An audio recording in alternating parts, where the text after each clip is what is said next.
me turizmin si prioritet, si një shtyllë zhvillimit ekonomik, duhet të përfitojnë të gjithë qytetarët e qarkut Lezhës.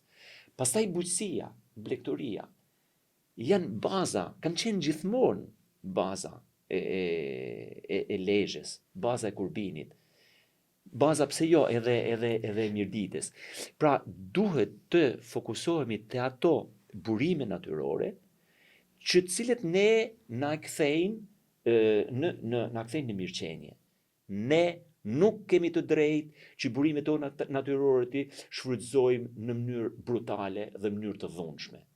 Ne burimet natyrore duhet i shfrytëzojmë në mënyrë të qëndrueshme. Pas 100 vitesh, askush në këtë tokë nuk do të jetë gjallë. Burimet natyrore, nëse ne do t'i shfrytëzojmë në mënyrë të qëndrueshme, që do thotë do të qëndrojnë edhe brezave të tjerë, pra me një arsye të shëndetshme, absolutisht ne do të bëjmë gjën më të mirë.